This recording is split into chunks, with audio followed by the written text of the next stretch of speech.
네, 내년은 우리 교회 창립 70주년이 되는 해입니다.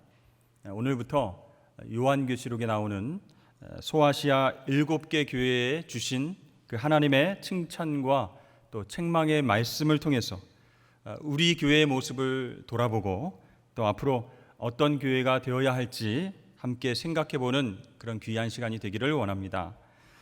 우리는 요한계시록 하면 무엇이 먼저 떠올릴까요? 666, 또 짐승의 표, 아마겟돈, 종말의 때, 천년왕국, 14면 4천명, 이렇게 여러 가지 이미지들을 떠올리게 됐죠. 그러나 이것들은 전체 요한계시록 그림의 조각일 뿐입니다. 요한계시록의 핵심이 아니라는 거예요. 그러면 여러분, 요한계시록의 주제는 과연 무엇일까요? 요한계시록은 예수 그리스도의 계시라 이렇게 시작하고 있습니다. 이것은 예수님께서 주신 계시, 그런 뜻이에요. 계시라고 하는 말은 지금까지 은밀하게 감추어진 것을 드러내 보여준다, 그런 것입니다. 그래서 이 계시는 인간이 아무리 보고 싶어 해도 하나님께서 보여주시지 않으면 볼 수 없는 거예요. 자, 하나님께서 이제 요한을 통해서 과거와 현재와 미래, 또 하나님 나라에 대해서 보여주신 것을 기록한 것이 바로 요한계시록이다라는 것입니다. 또한 예수 그리스도의 계시라고 하는 말은요, 예수님에 대한 계시다, 이런 뜻도 담고 있습니다.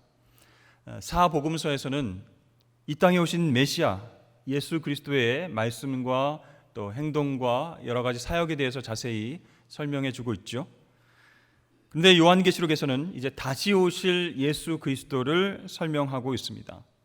따라서 이 요한계시록의 주제와 주인공은 어떤 상징이나 어떤 종말이 아니라 바로 예수님이다 라는 사실을 우리가 꼭 기억하고 말씀을 접할 필요가 있습니다. 그러면 요한계시록의 수신자는 누구입니까? 하나님의 사람들, 이렇게 기록되어 있습니다. 이는 하나님이 그에게 주사 반드시 속히 일어날 일들을 그 종들에게 보이시려고, 이렇게 말씀하죠. 그 종들에게 보여주시고자 주신 말씀이다. 아무에게나 보여주신 것이 아니라 하나님의 종들, 하나님의 뜻대로 살려고 몸부림치는 진짜 성도들에게 보여주시는 그런 말씀이다라는 것이죠. 당시 요한계시록의 수신인이었던 소아시아 교회들이 처한 상황은 너무나 힘들었습니다. 로마 황제 도미티아누스, 그 황제의 핍박이 점점 심해졌습니다. AD 90년에 이 도미티아누스 황제는 로마 시민들 앞에서 이렇게 말했습니다. 저는 여러분을 속였습니다. 사실 저는 사람이 아니라 신입니다. 그때부터 그는 자신에게 황제, 시저라고 하는 칭호 대신에 우리 주, 우리 하나님, My Lord, Our God, 이렇게 부르게 했어요. 그 황제는요, 이 나라가 부흥하기 위해서는 신들의 권위가 살아나야 된다. 그리고 자신의 신격화를 인정하고 로마 황제가 신이다 생각하고 자기를 숭배하라, 이렇게 이야기를 하는 것이죠. 그러나 그 선포에 그 당시 교회는 정면으로 반대했습니다. 여러분, 행정구역상, 로마의 행정구역상 소아시아 지역은 굉장히 중요한 지역이에요. 경제와 문화의 중심지입니다. 따라서 그곳에 이 로마 황제의 숭배를 위한 신전들이 빠르게 건축되고 있었습니다. 그러나 소아시아 지역의 교회들은 한 마음으로 죽기를 각오하고 로마 황제는 우리의 주인이 아니다, 오직 예수가 우리의 주님이시고 하나님의 아들이시다, 이렇게 고백하면서 황제를 신격화하는 데 반대했습니다. 어떻게 됐을까요? 괘씸죄에 걸려서 일반 시민들에게는 1% 매기는 이자를 황제 숭배를 거부하는 그리스도인들에게는 50%를 매겨서 힘들게 했습니다. 또 작은 일로 감옥에 가두고 구타하고 못 살게 굴었죠. 그래도 끝까지 버티면 재산을 다 몰수합니다. 그리고 당장 떠나라, 추방되기도 했습니다. 그 당시에는요, 로마의 속국이 아닌 지역이 거의 없었습니다. 그래서 로마의 속국이 아닌 곳으로 떠나려면 섬이나 아주 작은 먼 곳으로 떠나야 될 그런 상황입니다. 교인들은 이러한 박해를 피해서 어디로 갔을까요? 지하의 동굴을 파고 들어가서 그곳에서 숨어 지내면서 하나님을 예배했습니다. 자, 이 교인들의 아픔 얼마나 컸을까요? 이 고통의 시기에 그들은 하늘로부터 오는 메시지, 위로를 원했던 것이죠. 그래서 이 요한계시록은요, 고통받는 시대를 사는 그리스도인들을 위로하고 격려하기 위해서 쓰여진 책이다라는 것이죠. 교회를 박해하는 세력들이 온 세상을 뒤엎고 두려움이 계속 매일매일 엄습해오는 그런 시대를 살아가는 그리스도인들에게 힘과 용기를 주기 위한 책이 바로 요한계시록입니다. 그래서 하나님은요, 이 책을 통해서 이 땅의 로마 제국과 비교할 수 없는 하나님 나라와 권세, 영광, 그것을 보여주심으로써 이 당신의 자녀들이 고통의 현실에서 넉넉히 승리하게끔 하셨다는 것이죠. 여러분, 당시 초대교회의 성도들이 힘들어했던 것, 그것은 핍박만이 아니었습니다. 바로 악인들의 형통이었어요. 교회를 핍박하고 말씀에 불순종하고 거슬리고 욕심과 음욕과 폭력에 젖어서 살아가는 그 사람들이 너무 잘 사는 거예요. 성공하는 겁니다. 반면에 경건하게 황제 숭배를 거절하고 하나님만 예배하고 신실하게 사는 성도들이 가난과 핍박으로 인해서 어려운 삶을 살게 되니까 얼마나 마음이 힘들겠습니까? 그래서 요한은 종말의 때를 이야기하는 거예요. 주님께서 다시 오실 때 어떤 일이 있을 것인가? 세상에서 가장 정의롭고 공평한 심판과 보상이 있을 것이다. 이렇게 선포하면서 위로하고 있는 것이죠. 여러분, 오늘날에도 교회가 겪고 있는 상처와 어려움이 있습니다. 예전처럼 믿는다고 핍박받지는 않지만 지금 다른 차원의 어떤 핍박이 있어요. 세상으로부터의 무시와 또 조롱 섞인 비난이 있습니다. 그러한 모습들을 보면 이제 교회의 영광은 끝난 것인가? 홍해를 가르시고 이집트의 전차를 수장시키신 그 하나님은 이제 능력이 없으신 그런 분이신가? 또 한국교회의 부흥과 성장을 위해서 수많은 영혼들을 구원하시고 선교의 어떤 중심지로 우리나라를 사용하셨는데 변함없으신 그 하나님은 지금 한국교회 성도들의 고통을 모른 척 하시는가?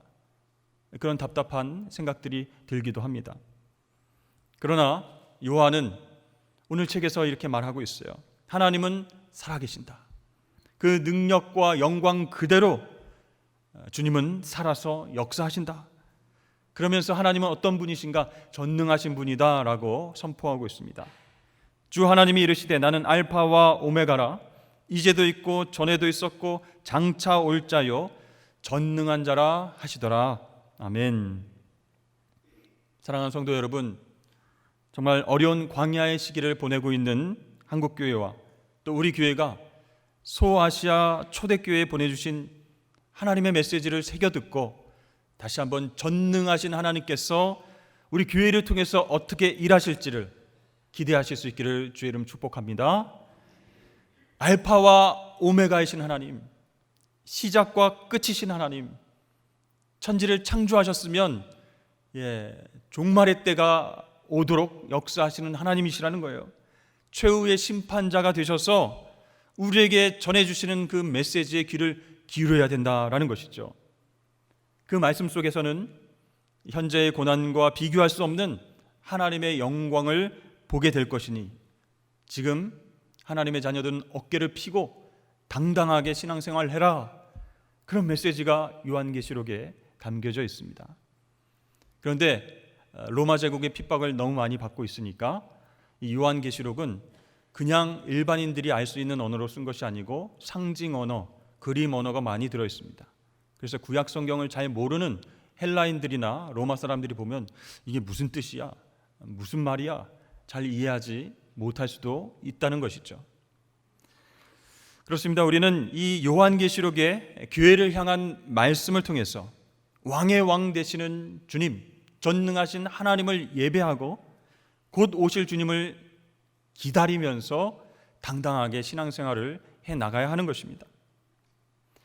자, 오늘 읽은 말씀은요, 7개의 교회 중에서 첫 번째 에베소 교회에 보내는 편지를 함께 살펴보고자 합니다. 자, 에베소라고 하는 그 지역은 당시 로마 통치에 있던 아시아 전체 지역의 수도라고 이야기할 정도로 굉장히 번성한 도시였습니다. 최대 무역의 중심지이자 풍요와 다산의 상징인 아데미 여신을 숭배했던 그런 곳이에요. 지금도 터키 지역 가보면요, 아데미 신전의 그 폐허가 남아 있습니다. 기둥이 어마어마하게 큽니다. 그러니까 그 당시에는 엄청난 크기와 엄청난 그런 사이즈로 인해서 많은 사람들이 위압감을 느끼는 그런 신전이었죠. 해마다 수많은 사람들이 몰려들어서 음란한 제사를 드리고 우상 숭배를 했어요. 풍요롭게 해주십시오, 부를 누리게 해주십시오, 이렇게 절했습니다. 바로 이곳에 사도 바울이 와서 복음을 전하게 됩니다. 두란노 서원에서 제자 훈련을 통해서 시작된 복음이 서서히 에베소와 소아시아 지역을 통해서 이렇게 전파되게 되는 것이죠. 자, 하나님께서는 이렇게 음란하고 우상 숭배가 만연했던 에베소 지역에서 사도 바울이 사역을 잘 하기 위해서 특별한 능력을 주셨어요. 병 고침의 능력, 또 귀신 축출의 능력을 주셔서 이 우상들이 들끓는 그 그곳에서 하나님 백성들이 점차 늘어나게 하셨다는 것입니다. 자, 에베소 교회는요, 바울이 개척하고 최고의 설교가 아볼로가 키웠습니다. 그리고 이 젊은 목회자 디모데가 목회했어요. 이 교회는 하루가 다르게 놀라운 성장을 거듭해서 폭발적으로 성도가 늘어났습니다. 그런데 세월이 많이 흐른 뒤에 에베소 교회는 달라져 있었습니다. 변했습니다. 오늘 본문 1절의 말씀 보면 에베소 교회 사자에게 편지하라 이렇게 나와 있죠. 즉 에베소 교회의 영적 지도자들에게 말씀을 하고 계신 중입니다. 처음에는요, 칭찬의 말씀이 나옵니다. 네 행위와 수고와 내 인내를 잘 알고 있다. 악한 자들을 용납하지 않은 것, 또 거짓 사도들을 드러낸 것 참 잘했다, 이렇게 칭찬하고 계십니다. 자, 에베소 교회의 지도자들 그리고 성도들은요, 말씀대로 살려고 굉장히 노력을 많이 했고 쉽게 포기하지 않고 인내하면서 사명을 끈기 있게 감당했습니다. 특별히 니골라당이라고 하는 악한 이단의 침투를 잘 이겨냈어요. 이 니골라당은요, 당시 영지주의 이단 중에 하나입니다. 이 영지주의는요, 영지, 여러분 무슨 뜻일까요? 눈에 보이는 물질, 육체는 별로 중요하지 않고 영만 중요하다, 이렇게 생각하는 이단입니다. 그러니까 영적인 세계만 중요하니까 육체는 별로 중요하지 않은 거예요. 그래서 이 육체로 무엇을 하든 상관없다는 거예요. 그래서 음란한 우상 숭배에도 참여하고 로마 황제에게도 절하고 쾌락을 일삼으며 삼아도 상관없다, 우리의 영혼만 깨끗하면 된다, 이렇게 주장하는 이단입니다. 그게 바로 니골라당인데, 이 사람들이 에베소 교회에 침투해서 복음을 흔들고 성도들을 유혹하고 있었습니다. 그때 영적 지도자들과 성도들이 하나 되어서 그들을 물리치고 끝까지 복음을 지켜냈죠. 이게 바로 칭찬받는 일입니다. 당시 목회자들은요, 철저한 말씀과 교리 훈련을 통해서 어려움을 극복했어요. 한마디로 제자 훈련을 철저하게 잘했기 때문에 정말 교리와 또 복음이 살아있는 정통파 교회로서 이단을 이기게 된 것이죠. 자, 이렇게 칭찬할 것이 많은 교회였지만 한 가지 책망할 것이 있다라고 말씀하십니다. 그러나 너를 책망할 것이 있나니 너의 처음 사랑을 버렸느니라. 자, 주님께서는 에베소 교회에게 처음에 예수 믿고 구원받았던 그 첫 감격, 첫사랑의 감격을 회복해야 된다라고 말씀하고 계세요. 그동안 철저하게 말씀의 진리로 무장하고 또 이단들에 맞서서 싸워 이기고 로마 제국의 핍박을 견디어냈습니다.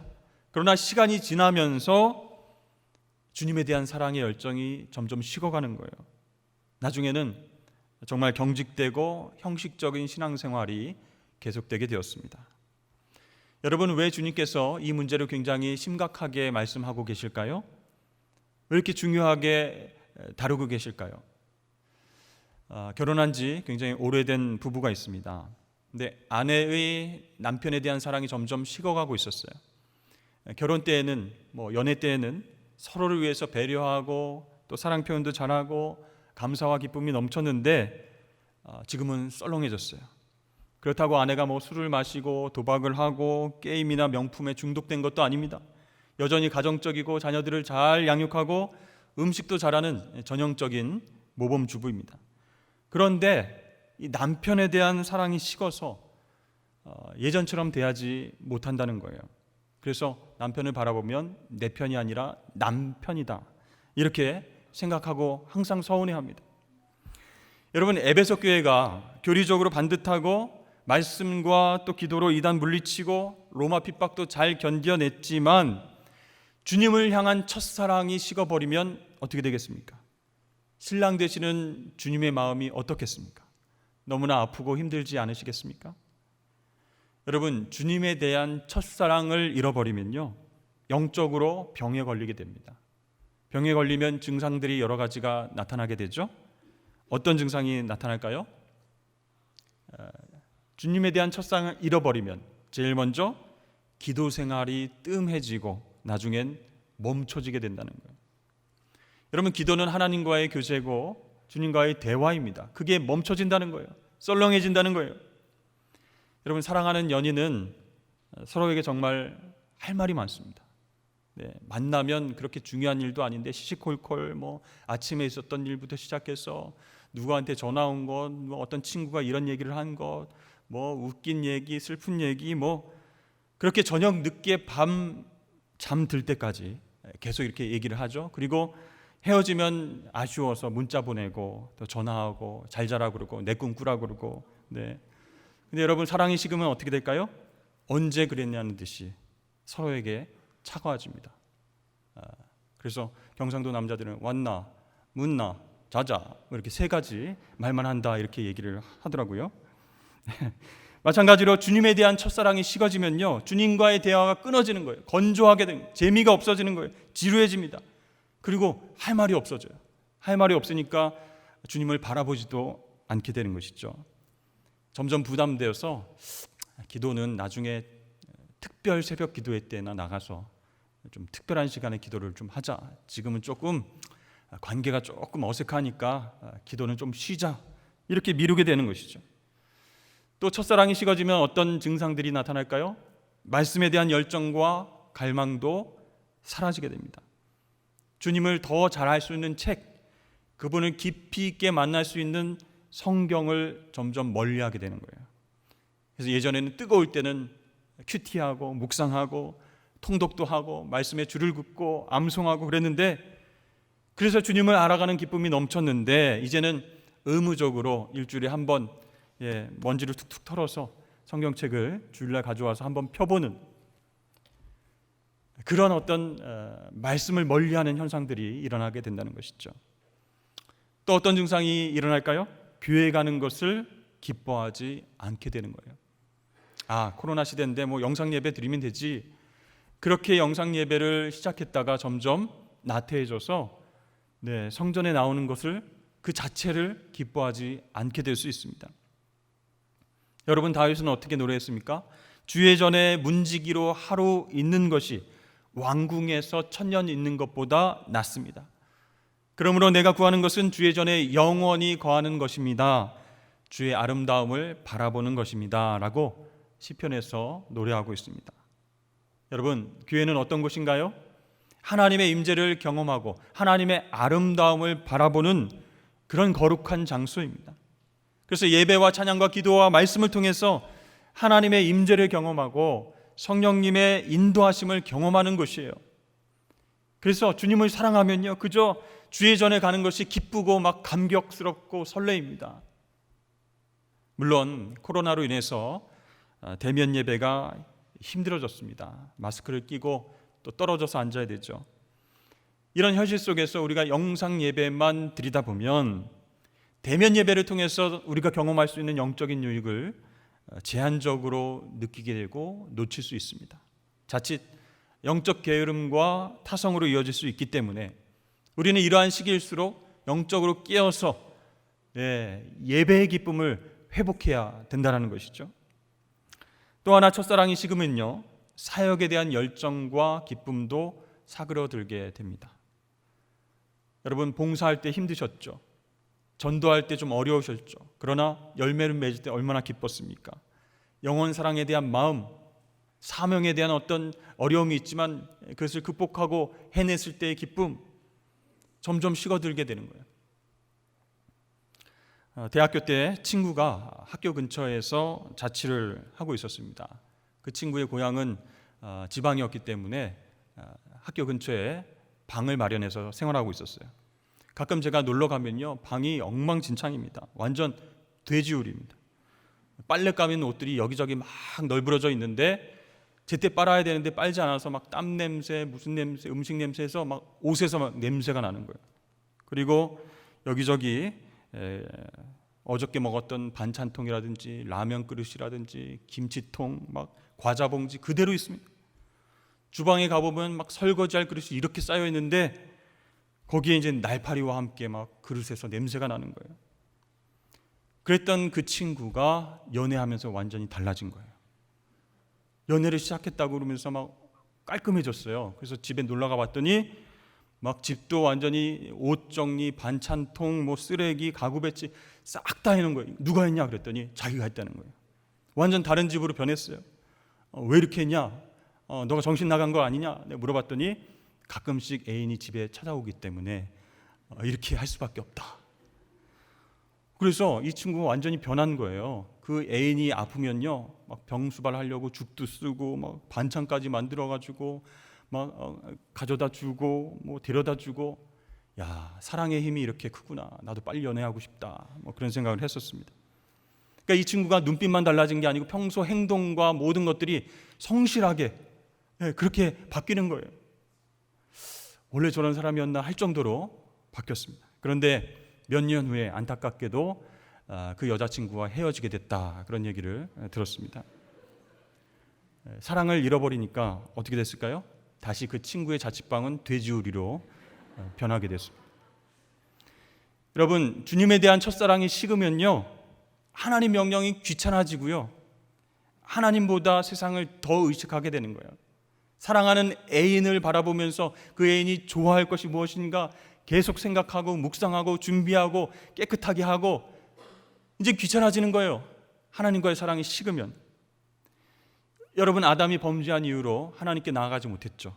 수치심 때문에 벗었다는 것을 깨달았어요. 하나님과 이제 교제가 불가능하다 생각해서 계속 눈을 피하는 겁니다. 그렇게 하나님과 멀어지게 되면요, 그 다음에는 하나님만 의식하는 것이 아니라 주변의 사람들을, 세상을 의식하게 됩니다. 하나님 뜨겁게 사랑하면요, 하나님께 어떻게 하면 인정받을까?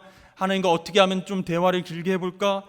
그분 말씀에 어떻게 순종해서 그분을 기쁘게 해드릴까? 이렇게 집중하게 되는데, 그 사랑이 식으면 세상이 하는 말이 더 들려오는 거예요. 사람들의 눈을 더 의식하게 되는 거예요. 여러분, 이런 첫사랑이 식은 상태에서 어떻게 그 사랑을 회복할 수 있을까요? 5절 말씀입니다. 그러므로 어디서 떨어졌는지를 생각하고 회개하여 처음 행위를 가지라. 만일 그리하지 아니하고 회개하지 아니하면 내가 내게 가서 내 촛대를 그 자리에서 옮기리라. 자, 첫 번째 어떻게 하라고요? 생각하라 라고 말씀하십니다. 자신이 어디서 떨어졌는지 생각해 봐라 라고 말씀하는 거예요. 자, 에베소 교회는 뭘 생각해야 될까요? 사도 바울이 12명과 함께 성경 공부를 시작하면서 세워졌던 그 교회입니다. 이곳에서 바울은 병자를 치유하고 귀신을 쫓아내고 하나님의 놀라운 능력과 사랑도 경험했어요. 수많은 사람들의 영혼이 구원받고 하나님 앞에 예배하는 감격적인 순간도 경험했습니다. 그래서 아시아 교회의 전초 기지가 되었어요. 그런데 지금 아니라는 거예요. 그러면 에베소 교회와 교인들은 뭘 기억해야 돼요? 뭘 생각해야 돼요? 하나님과 함께 했던 기억, 하나님 능력과 기적을 경험했던 그 모든 것들을 생각하라라는 거예요. 그래서 왜 지금 그러한 열정과 사랑이 식었는지 점검해 봐야 된다라고 말씀하십니다. 여러분, 우리 한국교회는요, 보릿고개와 또 6.25 한국전쟁, 또 경제재건이라고 하는 시대의 아픔과 고통 속에서 모여서 기도함으로 시작되었습니다. 뜨겁게 하나님 앞에 예배하고 기도했습니다. 그러나 이제는 풍요의 시대를 맞이하게 됐습니다. 즉 광야를 경험하지 못한 세대들과 함께 예배를 하고 있어요. 그래서 하나님께서 우리나라에 또 우리 가정 가운데 어떠한 은혜와 복을 주셨는지 알지 못하는 사람들과 함께 예배하다 보니 하나님을 향한 뜨거운 사랑이 점점 식어지게 되는 겁니다. 주님의 은혜를 기억하면서 생각하면서 어디서부터 잘못됐는가 돌아보지 못하고 있어요. 여러분, 우리가 은혜와 축복 주신 하나님을 바라보면서 편안한 현실에 안주하고 있는 것은 아닌지, 영적 나태함으로 사랑이 식지 않았는지 생각해 봐야 된다라고 오늘 말씀하고 계십니다. 두 번째는요, 회개하라 라고 말씀하셨죠. 어디서 떨어졌는지 생각하고 회개하라 말씀하셨습니다. 여러분, 회개는 말이 쉽지 실천하는 게 참 어렵습니다. 회개는요, 여러분, 일단 예수님을 바라봐야 시작할 수 있어요. 베드로가 주님을 모른다고 계속 부인하는 그런 상황 가운데 주님의 눈과 마주쳤습니다. 사랑과 용서로 가득 찬 주님의 눈빛을 베드로가 계속 바라볼 수가 없었습니다. 그렇습니다. 우리가 눈물로 가슴을 치며 회개하기 위해서는 다시 주님을 바라봐야 할 줄로 믿습니다. 주님을 바라보면 내가 어떤 존재인지, 내가 어떤 상태인지를 깨닫게 되는 거예요. 그래서 회개할 수밖에 없는 거예요. 나 자신만을 위해서 신앙생활을 한 건 아닌지, 우리 자녀가 세속적으로 성공만을 위해서 살아가야 한다고 가르치진 않았는지, 믿음을 전수하지 못하고 그렇게 생활하진 않았는지, 남들의 시선과 세상의 눈을 의식해서 예배하는 데 게을러지진 않았는지, 하나님의 영광을 회피하고 그분의 마음을 아프게 하지는 않았는지 생각하고 회개해야, 주님을 바라봐야 첫사랑을 회복할 수 있다, 이렇게 말씀하고 계십니다. 세 번째, 어떻게 말씀하셨습니까? 재헌신하라 라고 말씀하셨어요. 처음 행위를 가지라, 이게 바로 재헌신하라는 뜻이에요. 하나님은요, 예전에 하나님의 은혜와 사랑을 기억하고 생각하고 회개한 우리에게 새로운 헌신을 요구하고 계시는 거예요. 여러분, 그런데 이것은요, 새로운 것이 결코 아닙니다. 처음에 주님을 뜨겁게 만났을 때 주님께서 주신 말씀, 그 사명을 기억해내면 되는 거예요. 다시 상기시켜 주시는 거예요. 여러분, 부활하신 주님께서 베드로를 찾아오셔서 말씀하셨습니다. 내 양을 먹이라, 내 양을 치라. 그리고 물고기 뱃속에서 거의 죽었다가 살아난 요나에게 하나님이 뭐라고 말씀하셨습니까? 니느웨로 가라. 모두 새롭게 해주신 말씀이 아니죠. 이전에 그들에게 주셨던 말씀입니다. 그러니까 재헌신해야, 하나님 앞에서 받은 말씀대로 다시 순종하기로 결단해야 첫사랑이 회복된다는 거예요. 여러분, 이 회개는 열매가 있어야 되는데요, 가장 확실한 열매와 증거는 재헌신이라는 거예요. 처음 주님과 만나서 뜨겁게 사랑했을 때 그때 드렸던 나의 시간과 은사와 재능과 마음과 열정, 주님께서는 그것을 다시 받기를 원하시는 거예요. 주님이 뭐가 모자라서 그거 좀 주겠니? 이렇게 구걸하시는 게 아니에요. 우리가 뜨거운 첫사랑을 회복하기 위해서 재헌신을 요구하시는 거예요. 여러분, 오늘 말씀 가운데서 교회가 회개하고 첫사랑을 회복하지 않으면 어떻게 된다고 말씀하셨어요? 주님께서 친히 촛대를 옮기겠다라고 경고하셨습니다. 이 촛대는 교회를 상징하는데요, 촛대를 옮긴다는 말은 하나님께서 그분의 영광과 임재를 걷어가겠다, 그런 뜻이에요. 여러분, 유럽 여행 가보셨습니까? 유럽에 가면 교회와 성당들이 굉장히 많이 있죠. 전통과 역사가 정말 오래된 그런 성전들이 지금은 다 관광지로 전락되어 있습니다. 예배드리지 않습니다. 또 술집, 호프집으로 그렇게 전락하게 됐어요. 그 이유가 무엇입니까? 첫사랑을 잃어버리고 회개하지 않았기 때문이에요. 다시 헌신하지 않았기 때문입니다. 무엇이 문제인지 생각하고 회개하지 않고 재헌신하지 않으니까 교회 건물이 예배드리러 오는 사람이 없어서 술집으로, 관광지로 그렇게 전락한 거예요.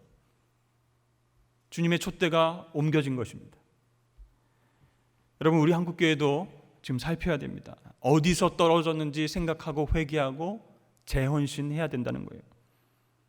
그렇지 않으면 하나님의 임재가 떠날 수 있다, 촛대가 옮겨질 수 있다라는 경고의 메시지입니다. 그래서 여러분, 우리는 깨어서 주님과의 첫사랑을 어떻게 회복할 것인가, 그렇게 영적으로 깨어서 주님을 바라봐야 할 줄로 믿습니다.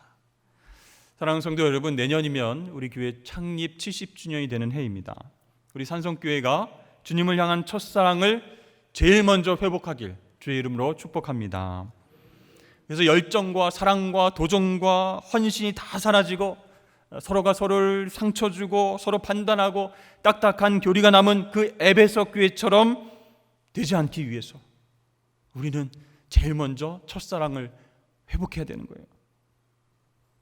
여러분, 그러기 위해선 날마다 새로워져야 되는데요, 날마다 새로워지기 위해서는 어떻게 해야 됩니까?